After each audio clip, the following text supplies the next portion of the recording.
इस वीडियो में हम करेंगे एनसीईआरटी निचोड़ बायोलॉजी बुक का रिव्यू। ठीक है, ये जो बुक है ये 400 रुपीज़ की आपको मिल जाएगी अमेजोन से। ठीक है, और तो और ये इसका जो बाइंग लिंक होगा वो मैं आपको डिस्क्रिप्शन में दे दूंगा। नेक्स्ट वीडियो आने वाली है, मैं आपको पहले ही बता देता हूँ, नेक्स्ट वीडियो आने वाली है एनसीईआरटी निचोड़ केमिस्ट्री का रिव्यू और एनसीईआरटी क्वेश्चन बैंक बायोलॉजी का रिव्यू। मतलब इसी बुक की सीरीज है वो, एनसीईआरटी क्वेश्चन बैंक बायोलॉजी का। तो वो उस इन तीनों बुक्स का रिव्यू मिल जाएगा। ये फर्स्ट बुक का रिव्यू मैं आपको अभी दे देता हूँ, एनसीईआरटी निचोड़ बायोलॉजी का रिव्यू। ठीक है, अगर हम बात करें एनसीईआरटी निचोड़ बायोलॉजी, ठीक है, एनसीईआरटी निचोड़ बायोलॉजी इसमें है क्या? इसमें एनसीईआरटी निचोड़ बायोलॉजी में ये है कि क्या दिया हुआ है कि एनसीईआरटी बायोलॉजी क्लास 11th और क्लास 12th की इन्होंने समरी दी हुई है। ठीक है, तो किस तरह से समरी दी हुई है? बहुत अच्छी तरह से समरी दी हुई है इन्होंने, और वो मैं आपको आगे आगे बताता जाऊंगा इसके कैसे फीचर्स हैं। ठीक है, और इसकी ज़रूरत क्या है। ठीक है, और इसका एक सैंपल भी मैं आपको एनसीईआरटी निचोड़ बायो का और एक सैंपल रखूंगा मैं पैरेलली एनसीईआरटी का। ठीक है, दोनों का जो सैंपल होगा मैं उसको कंपेयर करके दिखाऊंगा दोनों को। ठीक है, और अगर हम बात करें तो ये तो हम सबको पता है कि नीट एग्जाम में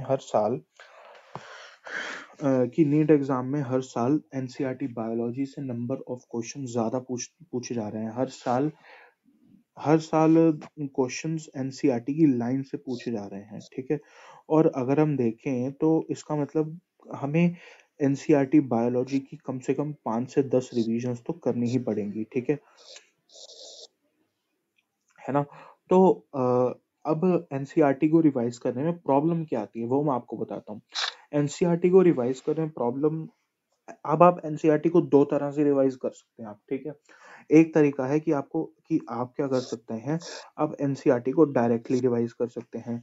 दूसरा, आप उसके एनसीईआरटी की शॉर्ट नोट्स बना सकते हैं। अब इन दोनों में प्रॉब्लम है, वो मैं आपको बता देता हूँ कैसे है प्रॉब्लम। ठीक है, अब एनसीईआरटी को अब आप डायरेक्टली, एनसीईआरटी के जो टोटल नंबर ऑफ पेजेस हैं वो है 700 पेजेस। ठीक है, वो हैं 700 पेजेस। ठीक है, 700 पेजेस को आपको 5 से 10 बार ही रिवाइज करना है, जो आपके लिए बहुत मुश्किल है।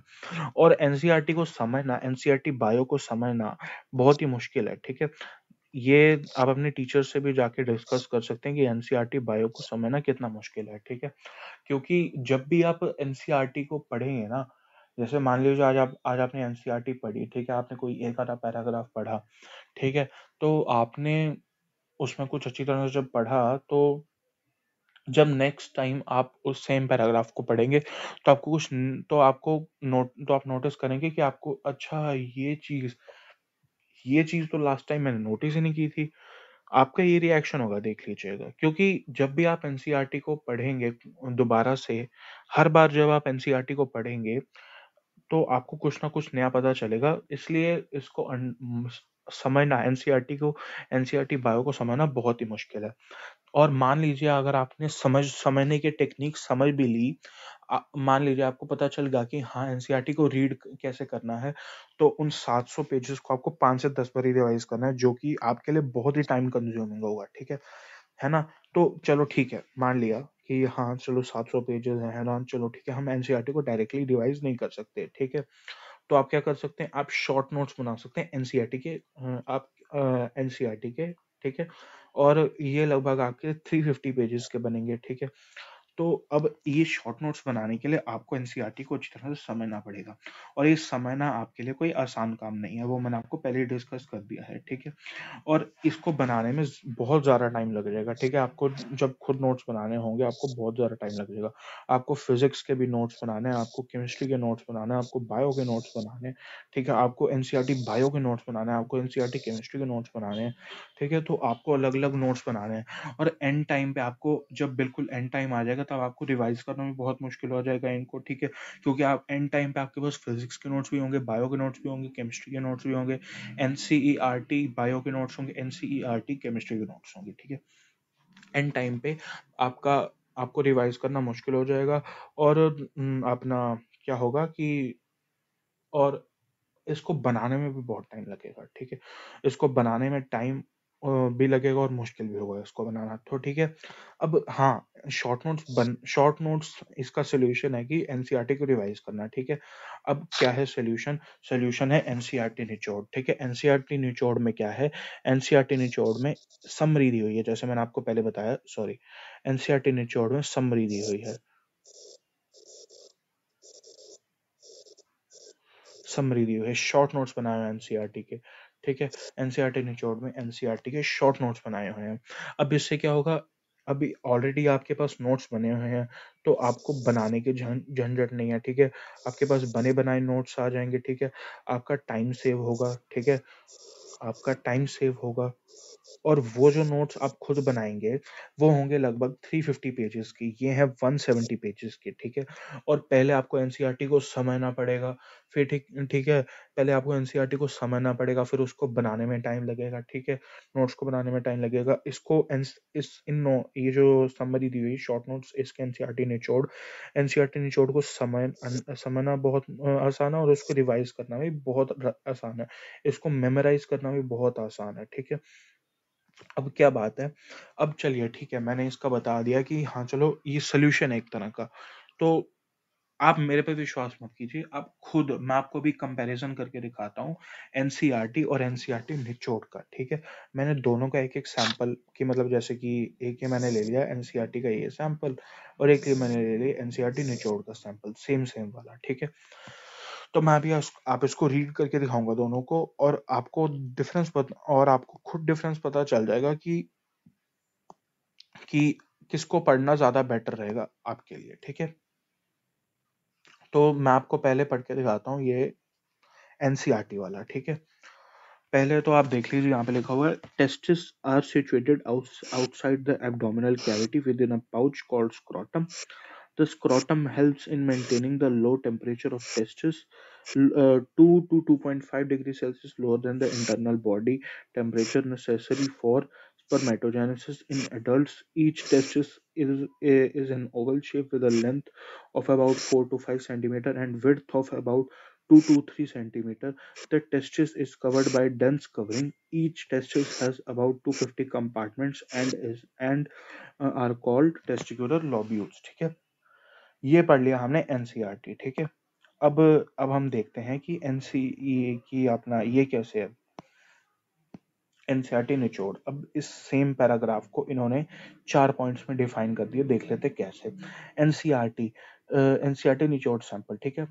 Testes are formed within abdomen soon after the month or soon after the birth or at 8th month of pregnancy. They descend into the scrotal sac scrotum through inguinal canal. ठीक है, the low temperature 2 to 2.5 degrees Celsius less than the body temperature of scrotum helps in proper functioning of testis and for spermatogenesis. ठीक है, each testis is of oval shaped, length 4 to 5 centimeter, width 2 to 3 centimeter. ठीक है, अब एक testis के about 250 testicular lobules हैं, ठीक है। अब इन्होंने क्या किया, आपके सामने है, ठीक है, जो है आपके सामने है, ठीक है, आपके सामने है कि इन्होंने कितनी इजीली, इन्होंने क्या किया है, इस पूरे के पूरे पैराग्राफ को इन चार लाइनों में इन्होंने, इन 4 पॉइंट्स में इन्होंने डिफाइन कर दिया है। अब इसका सबसे बड़ा फायदा क्या है कि सीधी बात है भाई, कोई बकवास नहीं है, ठीक है। और क्या है, पॉइंट वाइज इन्होंने लिख दिया, इन्होंने पैरा के फॉर्म में नहीं। और जब आप कोई भी चीज पॉइंट वाइज लिखते हैं ना, आपको डिफरेंस पता लग जाता है। ये आपको पता है कि पॉइंट वाइज लिखने का फायदा क्या होता है, ठीक है। तो इन्होंने पॉइंट वाइज करके दे दिया है, जो काम की चीज़ है सिर्फ उसको ही डाला है इस बुक में, और कोई बकवास नहीं है, ठीक है। और अगर हम बात करें कि मतलब और भी, ये तो सिर्फ मतलब एक तरह का ट्रेलर मान सकते हैं हम, और भी बहुत सारे फीचर्स हैं इसके, वो मैं आपको बता देता हूँ कि कौन कौन से फीचर्स हैं। अब इसके और फीचर्स बहुत है, जैसे एनसीईआरटी निचोड़ जो है, ये लास्ट मोमेंट रिवीजन के लिए बहुत ही अच्छी चीज़ है। हाँ जी, बहुत ही अच्छी चीज़ है ये लास्ट मोमेंट रिवीजन के लिए, क्योंकि बहुत ही ज़्यादा साइज़ है, 170 पेजेज़ हैं, ठीक है। एंड मोमेंट के रिवीजन के लिए आपको बहुत इंपॉर्टेंट है, और क्योंकि आपको रिवीजन इसका करना ही पड़ेगा, क्योंकि आपको पता है कि एनसीईआरटी बायो में से काफ़ी क्वेश्चंस पूछे जाते हैं, तो आपको लास्ट मोमेंट पे इसकी रिवीजन बहुत ईज़ी होगी, और आपको करनी ही पड़ेगी इसकी रिवीजन, ठीक है। और वही same complete summary of NCERT biology class 11th and 12th text books, ठीक है, वही सेम चीज जो मैंने आपको बताई थी। और इसमें हाँ, ये काफी मेरे को चीज इसकी अच्छी लगी, इन्होंने ना टेबल्स बनाए हुए हैं। जैसे मान लीजिए आपके पास कोई इन्फॉर्मेशन है एनसीईआरटी में, ठीक है, तो उसके इन्होंने टेबल नहीं बनाया है, ठीक है। तो अब एनसीईआरटी निचोड़ में क्या किया हुआ है, इन्होंने उसी चीज के टेबल, इन्होंने उसी इंफॉर्मेशन को टेबल में दिया हुआ है, ताकि उसको जब आप टेबल को रिवाइज करो, जब आप टेबल को रिवाइज करो तो आपके लिए इजी हो जाए, ठीक है। और वही चीज आप अगर एनसीईआरटी में देखो तो एनसीईआरटी में ऐसा कुछ नहीं किया होता। इसमें कहीं उसमें काफी बारी फ्लो चार्ट्स भी दिए हुए हैं, माइंड मैप्स भी दिए हुए हैं, ठीक है, वो आपकी मेमोराइजिंग मेमोराइजिंग मेमोरी को स्ट्रांग बना देते हैं, ठीक है। और अगर हम बात करें कि किस किस के लिए है, क्योंकि अभी मैं इसको सीबीएसई बोर्ड्स के लिए भी यूज कर रहा हूँ, ठीक है, और ये नीट के लिए भी काफी इंपॉर्टेंट है। और आप चाहें तो इसको काफी काफी सारे बाकी कॉम्पिटिटिव एग्जाम्स के लिए भी यूज कर सकते हैं, क्योंकि एनसीईआरटी जो है, आप सबको पता है कि एनसीईआरटी हर एक कॉम्पिटिटिव एग्जाम के लिए काफी ज्यादा मायने रखती है। तो इसमें ये मतलब लेटेस्ट एनसीईआरटी के अकॉर्डिंग ही है, ठीक है।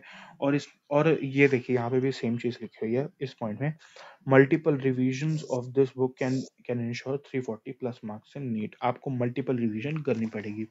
It also includes all subject chapter classification. हाँ, इसमें एक चीज और इम्पोर्टेंट है, आप एक ये बात देखिए इधर, इन्होंने क्या किया हुआ, इन्होंने फिजिक्स, केमिस्ट्री, बायो तीनों के 11th और 12th को के सभी चैप्टर्स को मिला एक तरफ ले लिया है, और उन सभी को 4 कैटेगरीज में डिवाइड कर दिया है। कौन कौन सी 4 कैटेगरीज में? हाँ, कौन कौन सी 4 कैटेगरीज में?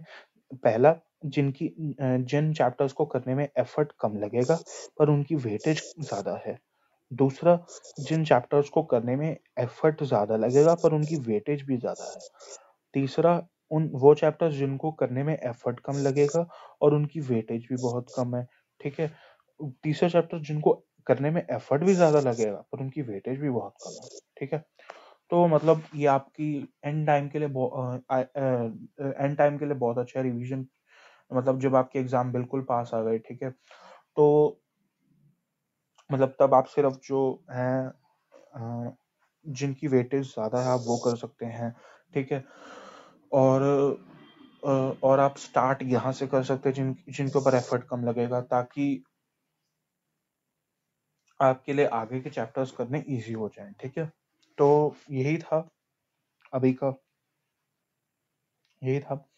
तो और साथ में इसके और भी काफी फीचर्स है, मैं यहाँ पे लिखे नहीं हुए बट मैं आपको बताता हूँ कि इस बुक के पेजेस भी बहुत अच्छी, मतलब बहुत अच्छे पेजेस हैं इस बुक के, और अपना मतलब बहुत अच्छे क्वालिटी के हैं इसके पेजेस, और कलरफुल बुक है ना।